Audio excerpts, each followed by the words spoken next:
ছিলেন জরির কারিগর, সেখান থেকে তৃণমূল নেতা, আর আজ কোটি কোটি টাকার সম্পত্তির মালিক ফলতার পুষ্পা জাহাঙ্গীর খান। পুলিশ জাহাঙ্গীরকে গ্রেফতার করার পর একের পর এক অভিযোগ সামনে আসছে। এবার জাহাঙ্গীর এবং তার স্ত্রীর নামে প্রায় 100 বিঘা জমি জোর করে কেড়ে নেওয়ার অভিযোগ উঠছে। পুলিশের কাছে সেই জমির নথিও জমা করেছে স্থানীয় বিজেপি নেতৃত্ব। তারা চাইছে পুলিশ এবং ইডি তদন্ত করে জাহাঙ্গীরের বিরুদ্ধে ব্যবস্থা নিক। বিধানসভা ভোটের সময় থেকেই জাহাঙ্গীরের বিরুদ্ধে একের পর এক অভিযোগ সামনে আসছিল। স্থানীয় বাসিন্দাদের অভিযোগ, ফলতা ত্রাস হয়ে উঠেছিলেন তৃণমূলের এই নেতা। বিধানসভা নির্বাচনে ফলতায় তৃণমূলের প্রার্থীও হয়েছেন, তবে পরাজিত হন। রাজ্যে পালা বদলের পর নেপাল সীমান্ত থেকে ধরা পড়েন জাহাঙ্গীর। আবার স্বামীকে জেল থেকে ছাড়াতে লোকজন নিয়ে রাস্তায় নেমেছিলেন জাহাঙ্গীরের স্ত্রী সারিকা এবং রেজিনা বিবি। তাকেও গ্রেফতার করা হয়েছে। 5 দিনের পুলিশ হেফাজত শেষে জাহাঙ্গীর এবং রেজিনা বিবিকে মঙ্গলবার ডায়মন্ড হারবার মহকুমা আদালতে তোলা হয়। জাহাঙ্গীর এবং তার স্ত্রীর বিরুদ্ধে ফলতায় গরিব মানুষের কাছ থেকে বিপুল জমি কেড়ে নেওয়ার অভিযোগ তুলে থানায় এফআইআর করেছেন স্থানীয় বিজেপি নেতা বিধান পারুই। তার অভিযোগের ভিত্তিতে জাহাঙ্গীর খান এবং তার স্ত্রীর নামে থাকা অগাধ সম্পত্তির তদন্ত শুরু করেছে পুলিশ।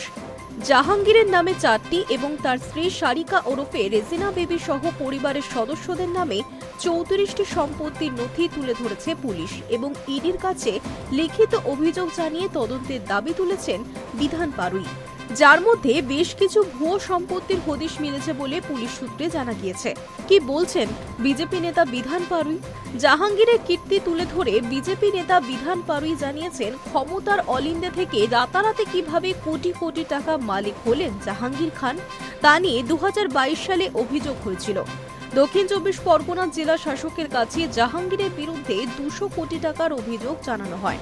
তার কোনো তদন্ত হয়নি, সেই তথ্য আমরা তুলে ধরেছি। জাহাঙ্গীর এবং তার স্ত্রীর নামে বিঘা বিঘা জমি, বল প্রয়োগ করে সেই জমি কেড়ে নেওয়া হয়েছে। নিজেদের নামে রেকর্ড করেছেন, আবার অনেক জমি কেড়ে নিলেও আইনি জটিলতায় রেকর্ড করতে পারেনি। নিজেদের জমিদার ভাবতেন। 80 থেকে 100 বিঘা জমির রেকর্ড আমরা ফলতা থানায় জমা দিয়েছি। এত জমি কি করে হলো? জাহাঙ্গীর খান জরির কারিগর ছিলেন, সেখান থেকে প্রধান হলেন, তারপর জেলা পরিষদের পূর্ত কর্মাধ্যক্ষ। অবৈধভাবে জমি নেওয়া হয়েছে।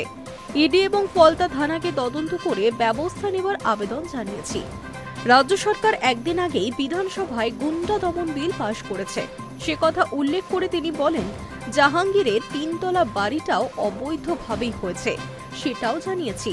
সব সম্পত্তি বাজেয়াপ্ত করার আবেদন জানানো হয়েছে। জাহাঙ্গীরের দলবলের হাতে আক্রান্ত এক স্থানীয় বাসিন্দা জানিয়েছেন, ভুয়ো সম্পত্তি থাকা অস্বাভাবিক নয়, আমি নিজে একজন ভুক্তভোগী। তৃণমূলের হারমাত বাহিনী আমার স্ত্রী এবং আমার উপর হামলা চালিয়েছিল।